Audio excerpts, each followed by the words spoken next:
While he flaunted his marriage, the ex-wife he humiliated was quietly becoming a billionaire heiress.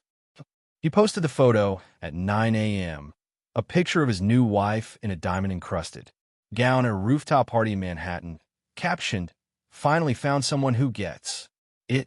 She's everything my boring ex-wife could never be." Simon Matthews felt like he'd won the lottery. Things he was: money, status, and being seen. But while Simon was busy checking his engagement likes and planning his next charity gala, he missed the breaking news notification that would unravel his entire reality.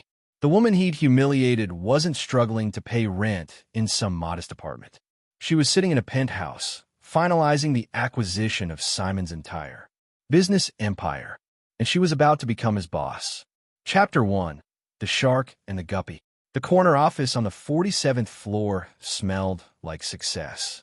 Or at least that's what Simon Matthews told himself every morning when he walked through the glass doors of Matthews Development. He sat in his leather chair, swirling an espresso that cost $18 a cup, staring out at the Manhattan skyline.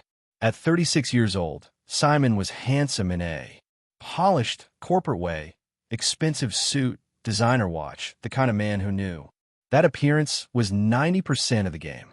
"You should have seen her face, man," Simon laughed into his AirPods video, calling his business partner, Drew. "Rose just signed.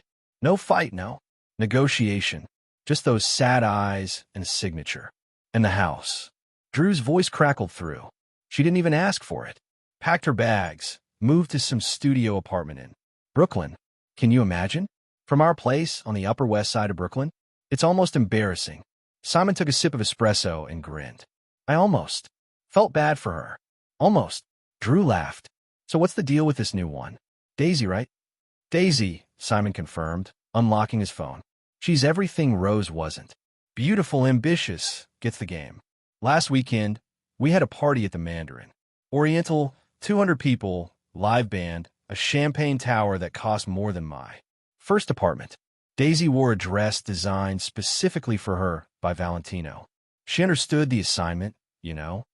He pulled up Instagram, showing Drew the photo he'd posted that morning. Daisy's hand rested on Simon's arm, a 4-carat emerald-cut diamond glittering like a small sun on her finger. The caption read, "Upgrade complete. New chapter with a woman who understands a hustle. Power couple, new beginnings." It already had 18,000 likes. "That's beautiful, man," Drew said, genuinely impressed.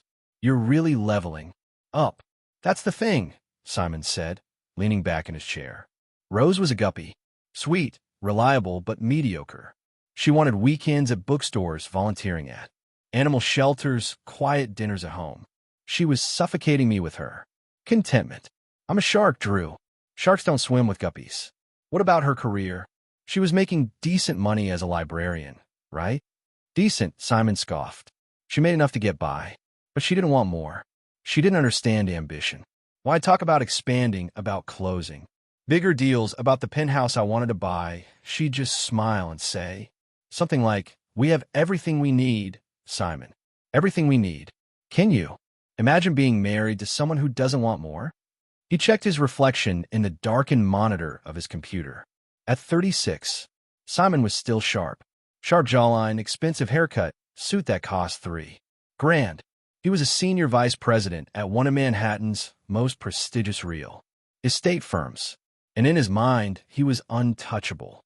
"The wedding is next month," Simon continued. "The Plaza Hotel, 500 guests. I've invited everyone, the CEO, all my investors, even some of my old college rivals.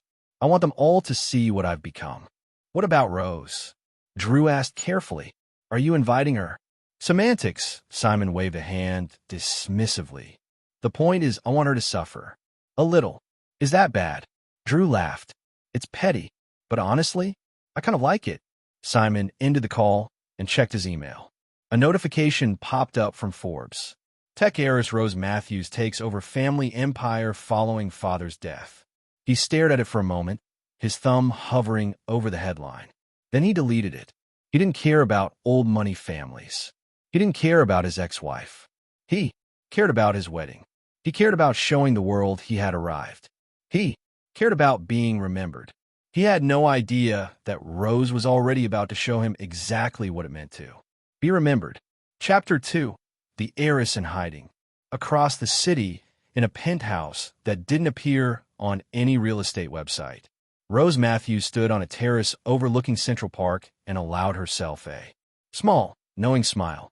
She was dressed in a silk slip dress that cost more than Simon's first car. Her long dark hair cascading over her shoulders in glossy waves. There were no messy buns here, no oversized cardigans, no thrift store aesthetic, just pure, understated elegance. He invited you. A voice came from behind her. Rose turned. Standing in the doorway was Alex Chun, her lawyer in childhood best friend. Alex was sharp, dangerously intelligent, with kind eyes and a competence that made people trust him immediately. He was holding a crystal glass of vintage scotch and looking at Rose with a mixture of amusement and concern. He did, Rose said, her voice cool and amused. Simon has always been a fan of the theatrical. Alex walked onto the terrace, settling into the chair beside her. Let me get this straight. You're about to be announced as the chairwoman of your family's $8 billion tech empire. You're about to inherit control of real estate holdings, media companies, and investment portfolios that most people can't even imagine. And your ex-husband, the man who left you for a socialite influencer, just invited you to his wedding. Correct, Rose said, a slight smile playing at her lips. And you're actually considering going? Not to the wedding, Rose said, but I am considering sending a gift. Alex laughed. Please tell me you're not going the traditional route with that. 1. Rose's eyes glittered with something dangerous. Oh, Alex, you know me better than that.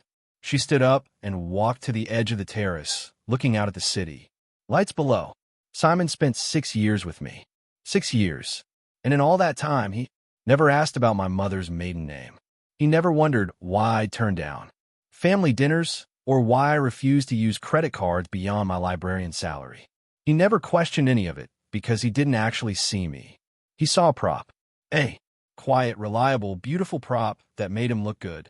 I remember, Alex said quietly. You told me everything. The prenup that protected nothing. The way he'd introduce you to his colleagues as my wife, the librarian, like that was supposed to be charming.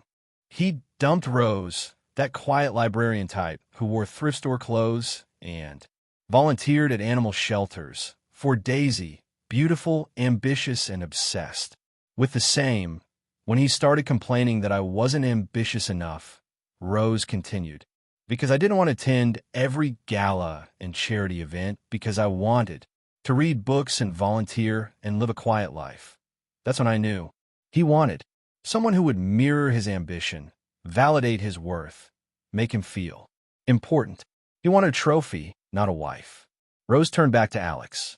So 3 months before the divorce was final, I called my father, and I told him the truth, that I'd been testing Simon all along.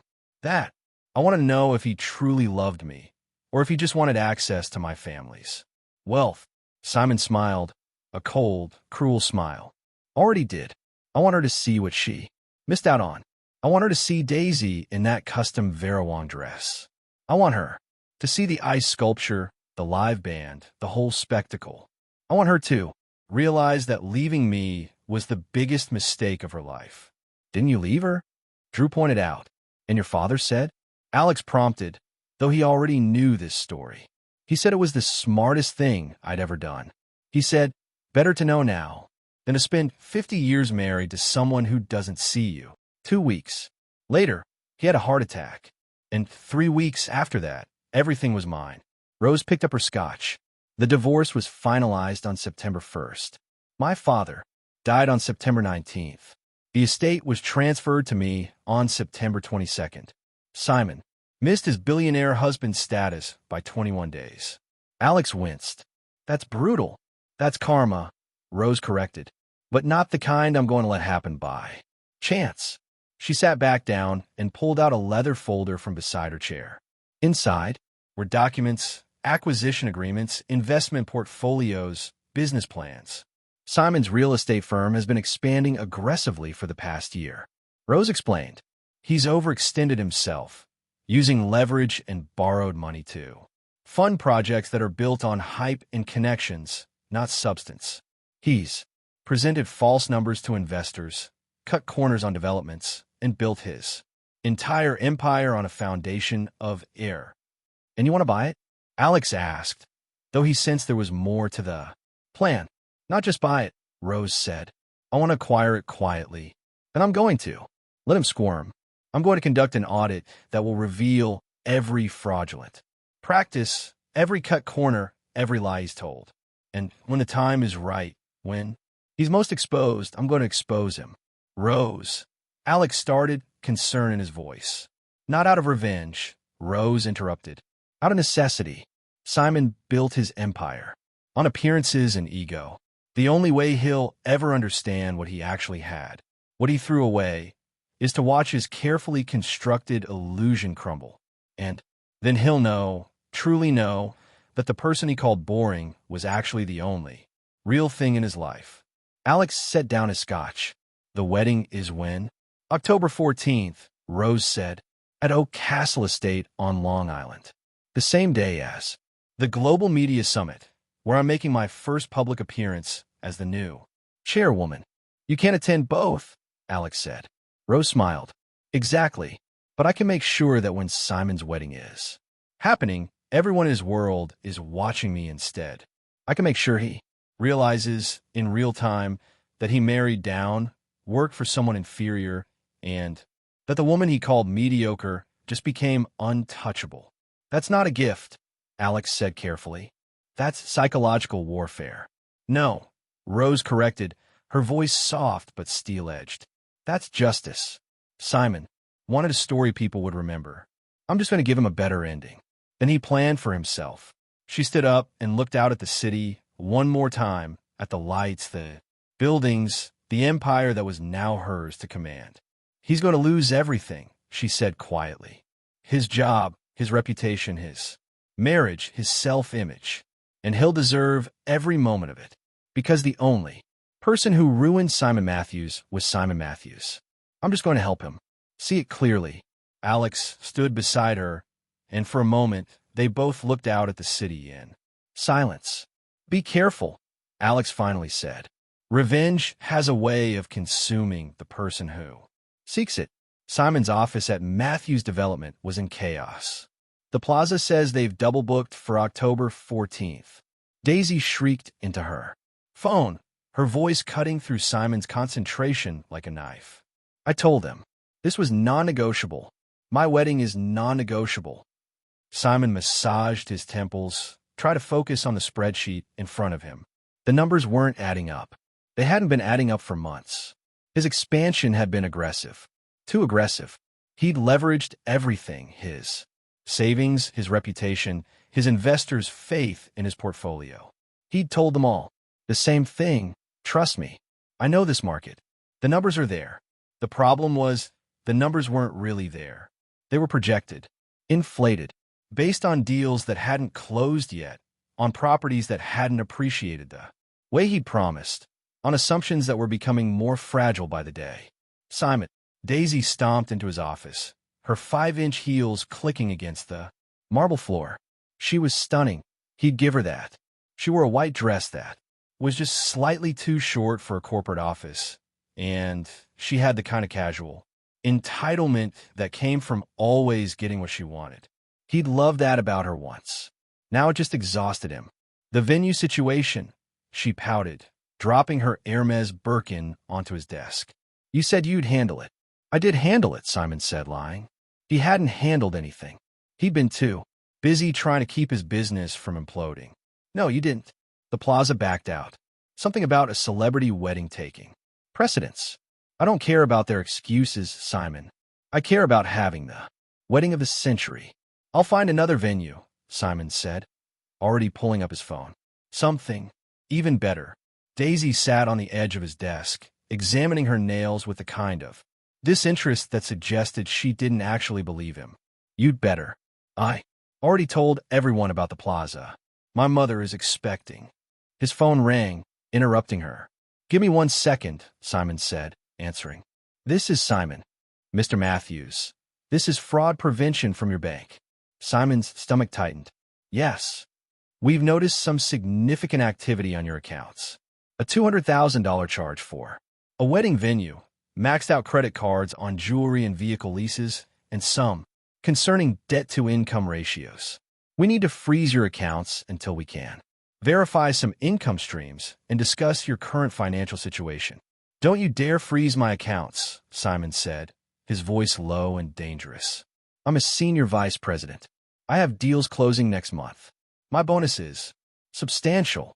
That may be true, sir, but until we can verify. Simon hung up.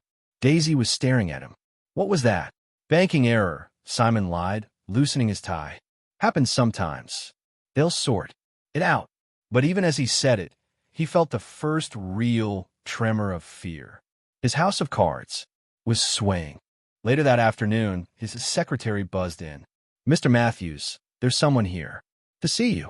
From Sinclair Capital. They say it's regarding a portfolio acquisition. Simon's pulse quickened. Sinclair Capital? That was a company he'd never heard of. But in real estate, new money and mysterious investors were usually a good sign. Send them in, he said, sitting up straighter, smoothing his already perfect suit.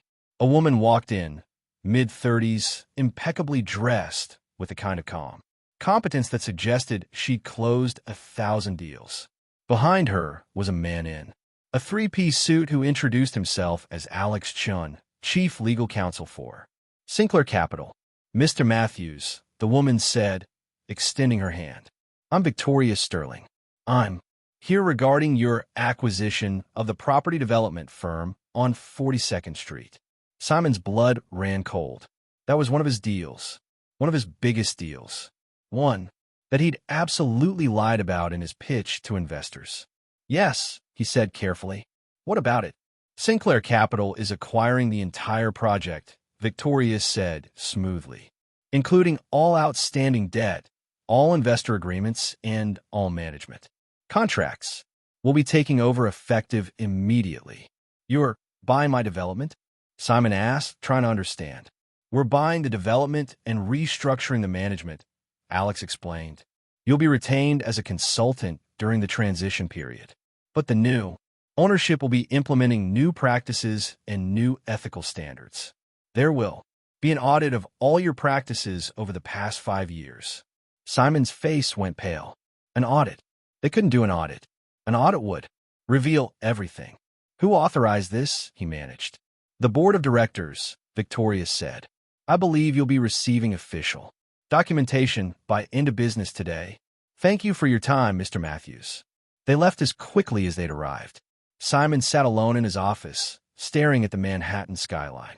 He'd spent years building this, and in one afternoon, someone he'd never heard of had just acquired it. That night, he called Drew. Have you heard of Sinclair Capital? He asked. No, Drew said. Why? They just acquired my development deal. The entire project. They're restructuring everything. Drew was quiet for a moment. That's weird. No heads up? No negotiation? None, Simon said. And they're conducting an audit. Oh, Drew said quietly. That's bad. Yeah, Simon agreed. That's really bad. He didn't sleep that night. He spent it Googling Sinclair Capital, trying to find any information about the company. But they were a shell, a mystery. There was no website, no public information, no visibility. It was like they didn't exist. Until they did. The Metropolitan Museum Gala was the social event of the season. 500 of New York's most prestigious elite, billionaires, CEOs, board members, politicians, all gathered in the Temple of Dinder to drink $500 bottles of wine and pretend they cared about the museum's endowment. Simon arrived with Daisy on his arm, feeling more confident than he had in days. The audit would take time. The acquisition would take time. He had breathing room. You look stunning, he whispered to Daisy as they climbed the steps. I know, she said, not bothering to look at him. She was already scanning the room for better prospects. Simon had invited everyone who mattered to his wedding. His boss, Richard, was here. His major investors were scattered throughout. His college rivals were definitely here. He'd made sure of that, so they could see what he'd become. He grabbed a flute of champagne and moved through the crowd, shaking hands, making small talk, positioning himself as the man who had arrived. Except nobody seemed particularly interested in talking to him. His boss, Richard, barely nodded when Simon approached. His investors looked away, or found excuses to leave conversations. Even the waiters seemed to move away from him, as if he carried some kind of contagion. Something was wrong, but Simon couldn't figure out what. He was standing near the bar, trying to look casual, when Daisy's nails dug into his arm. "Oh my God," she hissed. "Don't look now." "But look now." Simon looked, standing near a Monet painting, in conversation with an older man in an impeccably tailored suit, was a woman in a midnight blue velvet gown. It was Rose, but it wasn't Rose. The woman Simon had married had been beautiful in a simple, understated way. She wore oversized cardigans and had her hair in messy buns.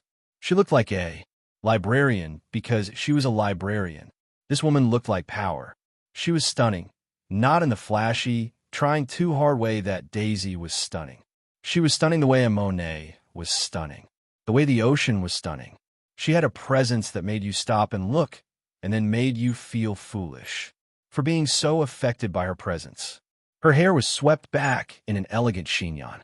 Her jewelry was simple, but obviously real, a sapphire pendant that looked like it cost more than Simon's car. She wore the navy gown like it had been painted onto her body by Michelangelo himself, and she was talking to the man Simon recognized as Tobias Thorne, one of the board members of the most prestigious law firms in the country. "That can't be," Simon started. "Your ex-wife," Daisy finished, her eyes narrowed with jealousy. "Oh, it's definitely her. I remember that face. That sad, boring face. Except she's not boring anymore." Simon felt his stomach drop. He stood up and walked toward her, Daisy trailing behind like a shark that had detected blood in the water. "Rose," he said loudly, his voice cutting through the ambient conversation. Rose turned. Her expression didn't change. There was no fear, no sadness, no shame, just a calm, cool gaze that made Simon feel like he was looking at a stranger. "Hello, Simon," she said smoothly. "That's quite a dress, Daisy. Very shiny." "Cut the act, Rose." Simon stepped closer, lowering his voice. "How did you get in? Here? Security is tight. Did you cater this event? Or are you just a +1 for this guy?" He gestured rudely to Tobias, who simply chuckled and took a sip of his drink. "I assure you, Mr. Matthews," Tobias said pleasantly, "Rose is exactly where she belongs." "Right," Simon laughed, a cruel, sharp sound. "Listen, Rose, I know the divorce was hard on you. I know you're probably struggling to pay rent in that studio apartment in Brooklyn, but crashing a high-end gala to hunt for a rich husband? That's desperate, even for you." Rose's eyes narrowed slightly, the only sign of irritation. "Is that what you think I'm doing, Simon?" she asked softly. "I think you're jealous," Daisy chimed in, clinging to Simon's arm. "You heard about our wedding, and you're trying to show up and make Simon feel bad. But look around, sweetie. You're out of your league. These people are billionaires. You're a librarian." "I was a librarian," Rose corrected, her voice calm and measured. "I enjoyed it. It was peaceful, unlike this conversation." She looked at Simon directly. "You should focus on impressing people tonight. Simon, you're going to need all the help you can get." Before Simon could respond, Rose turned back to Tobias. "Shall we? The board is waiting." "The board?" Simon scoffed as they walked away. "Please. She's probably going to the bathroom to cry." "Total loser," Daisy agreed, but there was doubt in her voice now. There was jealousy. There was a sudden, terrible understanding that Simon was losing, something he didn't even know he'd had. "Let's get out of here," Simon said, trying to regain control of the situation. "This party is boring, and the open bar only has mid-tier vodka. Let's hit that club in meatpacking." "Yeah," he said, puffing out his chest. "Let's go." They left the gala at 7:45 p.m. At 8:01 p.m., the lights in the main hall dimmed. The chatter ceased. A spotlight hit the stage. An announcer's voice boomed across the room. Ladies and gentlemen, please welcome the new chairwoman and majority shareholder of Sinclair Capital and the Sinclair Media Group, the woman who will be leading our acquisition strategy into the next decade, Miss Rose Hart Sinclair. The room erupted in applause. Rose walked onto the stage, commanding the room with a grace and authority that Simon had never seen in her. She was radiant. She was powerful. She was untouchable. In the front row, Simon's boss, Richard, was clapping enthusiastically, sweating slightly at the realization that the woman who had humiliated his employee now owned the bank that held his mortgage. But Simon didn't see any of it. He was in the back of a taxi, arguing with Daisy about why he couldn't buy her a Cartier bracelet before the wedding. He was completely unaware that he had just insulted the most powerful woman in the room. He was completely unaware that his world was about to end. The wedding day arrived with a humidity that made Simon's three-piece suit feel like a wet suit. It was Saturday, October 14th. The location, Oak Castle, a sprawling Gatsby-esque estate on Long Island that cost $75,000 to rent for one day. Simon had spent the last of his liquid capital on the deposit. He was banking on cash gift from guests to cover the final catering bill, which was due at the end of the night. He had no idea that the balance in his checking account was $412. Simon, my mother is crying because the napkins are cream, not ivory. Daisy screamed from the bridal suite. I'll fix it, he yelled back, wiping sweat from his forehead. He retreated to the groom's holding room and checked his banking app. Balance, $412. He felt a wave of nausea wash over him. He had maxed out everything. The honeymoon to the Maldives was on a credit card he'd opened 2 days ago under a slightly misspelled variation of his name. He was walking a tightrope over a pit of financial ruin. But as long as the wedding looked perfect, he told himself he could leverage the connections he made today to get a raise or a better job. He needed this to work. At 2 p.m., the ceremony began in the gardens. It was lavish. Drones buzzed overhead, capturing video. Daisy looked stunning, though her vows were mostly about how lucky Simon was to have her. Simon's vows were about building an empire together. As they walked back up the aisle as man and wife, Simon scanned the crowd. It was a good turnout. His college buddies looked jealous. His coworkers looked impressed. Even Mr. Richard was there, though he looked strangely pale and kept checking his phone. Did you see Richard? Simon whispered to Drew during the cocktail hour, picking up a crab cake. He looks like he's seen a ghost. Maybe he has, Drew said, and there was something strange in his voice. Something knowing. What do you mean? Simon asked. I don't know, man. Everyone is whispering about some big merger. Some media company bought out the parent group of your firm this morning. Hostile takeover type stuff. Nobody knows who they are. It's been all over the news since this morning. Simon shrugged, trying to look unconcerned. Corporate shuffle doesn't affect me. I'm an earner. But his hands were shaking. The reception was held in the grand ballroom. The chandeliers sparkled. The champagne flowed. The cheap stuff poured into expensive bottles in the back. The band played loud top 40 hits. Simon felt good. The alcohol had numbed his anxiety. He grabbed the microphone for his speech. Thank you all for coming. Simon slurred slightly, holding up his glass. They say success is the best revenge. Well, look around. I'd say I'm winning. I've got the beautiful wife, the career, the view. To ambition. To ambition. A few people shouted back, mostly his drunk friends. Just then, the maitre d', a stern man named Henri, approached the head table. He looked uncomfortable. Mr. Matthews, he said quietly. A moment, please. Simon leaned down. Not now, Henri. I'm in the middle of a toast. It is regarding the final payment, sir. The card on file. It was declined. Simon froze. Try it again, he said. It's a bank error. We tried it 3 times, sir. And the backup card. And the third one. Henry's voice was a whisper, but it felt like a scream. Per our contract, if payment isn't settled by the entree service, we have to. Pause the bar. You can't pause the bar, Simon hissed. Do you know who I am? I do, sir. But I also answer to the owners. Fine, Simon panicked. I'll write a check. Just keep the drinks flowing. As he argued with the staff, a murmur started rippling through the room. It wasn't the happy buzz of a wedding. It was the sharp, electric sound of gossip. Simon looked up. People weren't looking at him.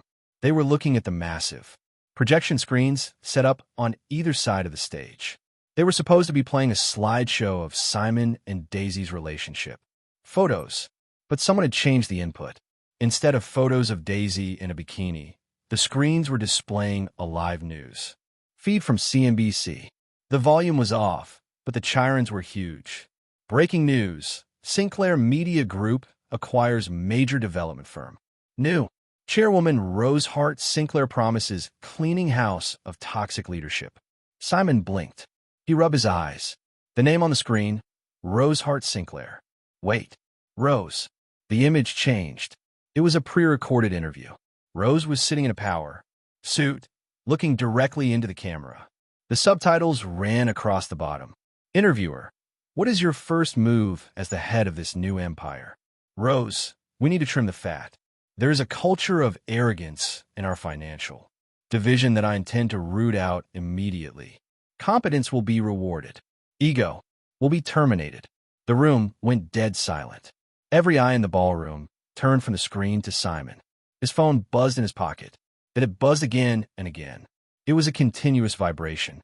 He pulled it out with shaking hands. A text from Richard, who was sitting at table 3. Simon, check your email. HR just sent out the restructuring notices. You're effective immediately. Simon looked over at table 3. Richard wasn't looking at him. He was busy typing on his phone, likely trying to save his own skin. Simon, Daisy pulled on his sleeve. Why is your ex-wife on the TV? And why? Does it say she's a billionaire? You told me she was poor. I didn't know, Simon said, his mouth dry. His voice sounded distant, like it was coming from underwater. She bought the bank. Kyle shouted from the groomsmen table, drunk and tactless. Dude, your ex-wife just bought your job.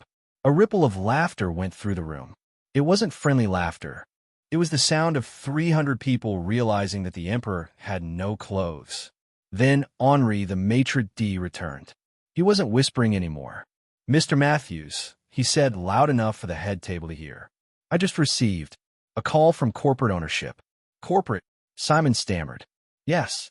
The Prestige Hospitality Group was acquired recently. The new owner called.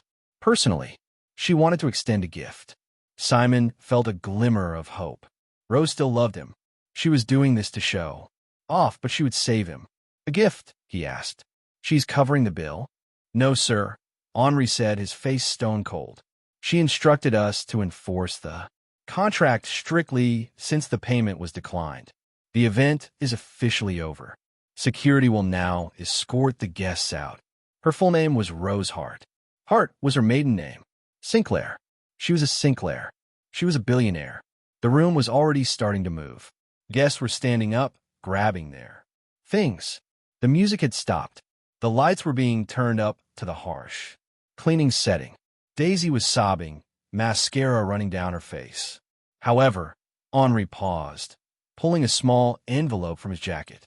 She asked me to give you this. Simon took the envelope with shaking hands. Inside was a simple note written in elegant cursive. Simon, you always wanted a story that people would remember. Now you have one. P.S. I want the cat back. Rose. The gift wasn't money. It wasn't a bailout. It was the public execution of his ego. Everybody out. A security guard bellowed from the back. As the guests shuffled out, whispering and pointing, Simon stood in the center of the empty dance floor, a maxed-out credit card in one hand and a note from the billionaire he discarded in the other. He had wanted to be the main character. He just didn't realize he was the villain who loses in the end.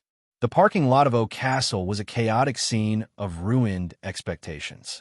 It was raining now, a sudden torrential downpour that felt like the universe was washing away the last remnants of Simon's dignity. Daisy was sitting on the curb in her $20,000 custom gown. The hem dragged through, a puddle of oil and mud. She wasn't crying anymore. She was screaming into her phone, try to get an Uber. But the surge pricing was astronomical because 300 guests were all trying to leave at once. Simon, she shrieked as he trudged toward her, his jacket soaked, his hair plastered to his forehead. My mother had to hitch a ride with your college roommate in a Honda Civic. Do you understand the humiliation? Do you? Jess, please, Simon pleaded, reaching for her. It's a misunderstanding. I'll fix it on Monday. I'll go to the bank. You don't have a bank, she spat, slapping his hand away. You don't have a job. Did you think I didn't hear your boss? You're fired, Simon. And if you're fired, how are we going to pay for this dress or the apartment? She stood up, her eyes wild. You told me you were a player.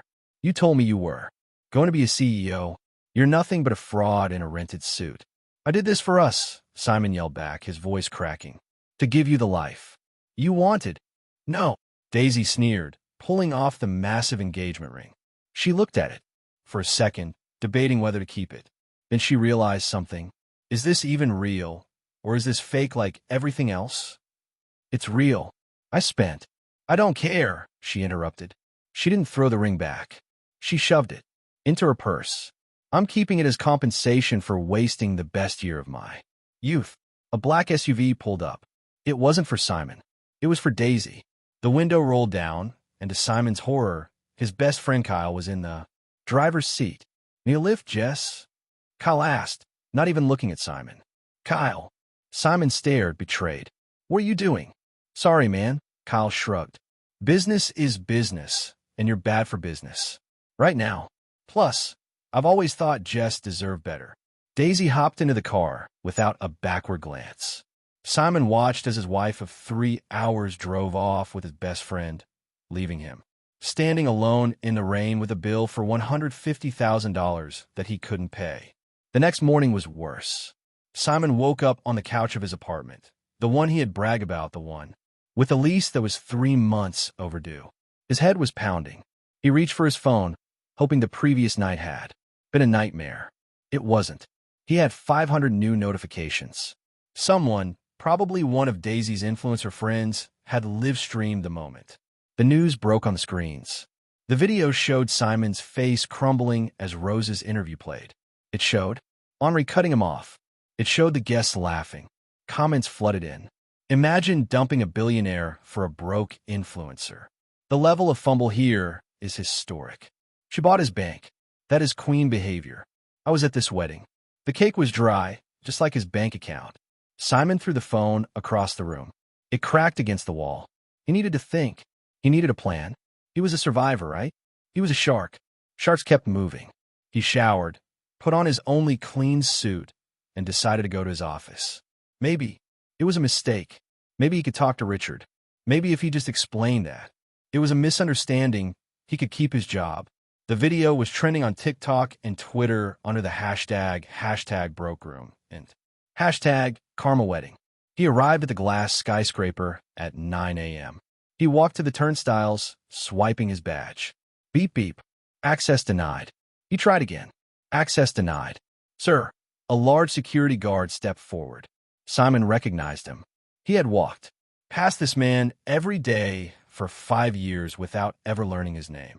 My badge is acting up, Simon said, forcing a confident smile. Can you buzz me in? Mr. Matthews, the guard said, his face impassive. I've been instructed to. Collect your badge. You are not permitted on the premises. This is illegal, Simon shouted, causing people in the lobby to turn. I have personal items in my office. My contacts. My deal sheets. Your personal items have been boxed and are waiting at the service entrance. The guard said, pointing to the back door. Everything else is company property, including the deal sheets. I want to see Richard, Simon demanded. Mr. Richard has been reassigned to a regional branch in, I believe, North Dakota, the guard said. The new management is making a lot of changes. Simon felt the blood drain from his face. North Dakota. That was a death sentence in the finance world. Who authorized this? Simon whispered. The guard pointed to the massive digital screen in the lobby, which usually displayed stock prices. Today, it displayed a welcome message for the new ownership group. Welcome to Sinclair Financial.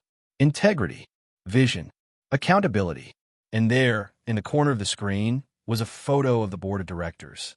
Rose sat at the head of the table, looking powerful, serene, and utterly untouchable. 3 weeks later, Simon was living in a motel in Queens. His landlord had evicted him within 48 hours of the wedding disaster, citing a breach of lease regarding running a business from the premises. A lie. But Simon couldn't afford a lawyer to fight it. He spent his days drinking cheap coffee and furiously Googling legal statutes. He had convinced himself of a new narrative. Rose had defrauded him. She had hidden assets. That's illegal.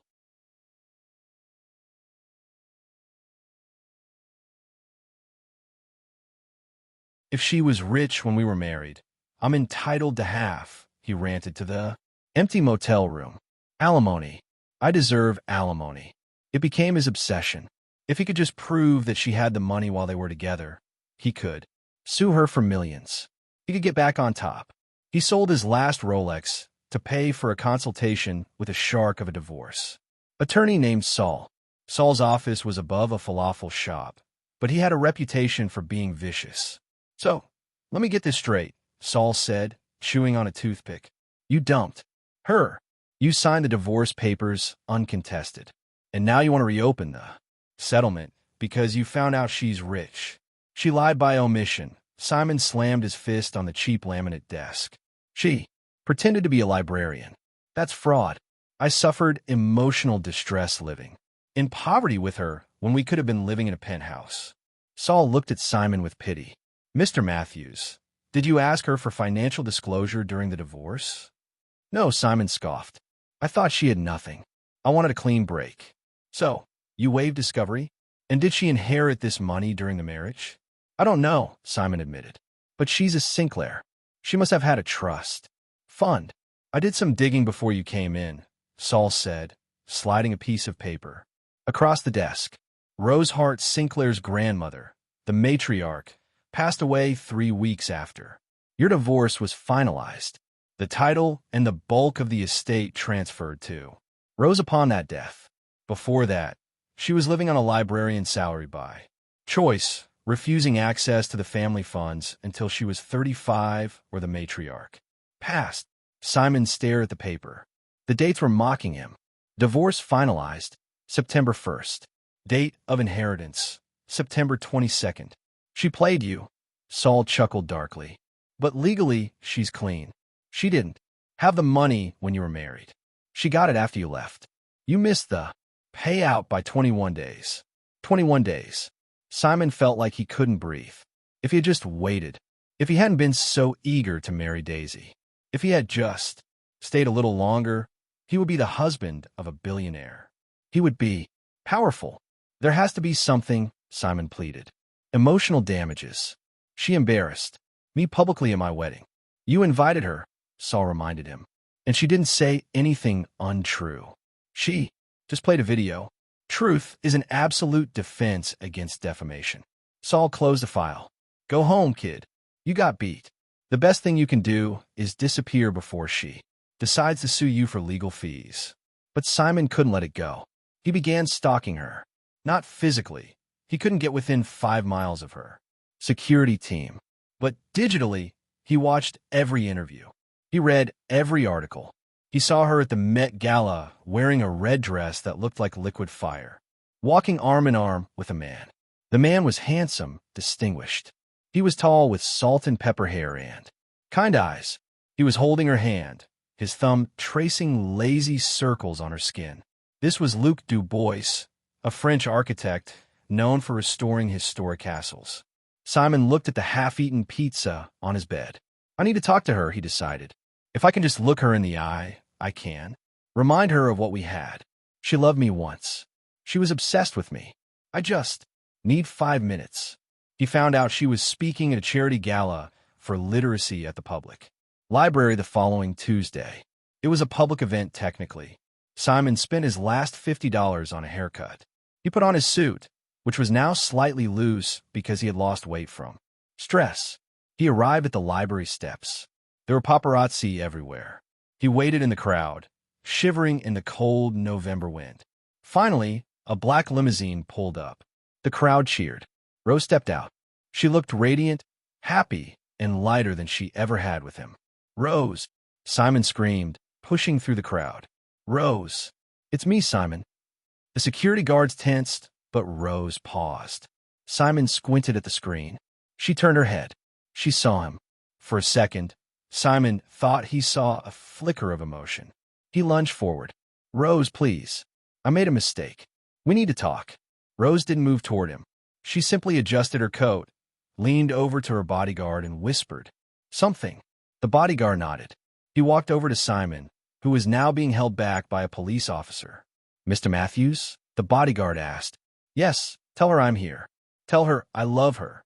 The bodyguard handed him a small, sealed envelope. Miss Sinclair prepared this in case you showed up. She predicted you would. Simon ripped it open, his hands trembling. He expected a phone number, a meeting time, a check. Inside was a photo. It was a picture of the two of them from 5 years ago, eating pizza on the floor of their first apartment. In the photo, Simon looked bored, looking at his phone. Rose looked at him with pure adoration. On the back, she had written, I love this man, but you aren't him anymore, Simon. And honestly, I don't think you ever were. Goodbye. Simon looked up. Rose was already gone, disappearing into the golden light of the library, the doors closing with a heavy final thud. He stood there as the paparazzi snapped photos of his crying face. He knew this would be another meme by morning. The descent wasn't a cliff. It was a long, humiliating slide.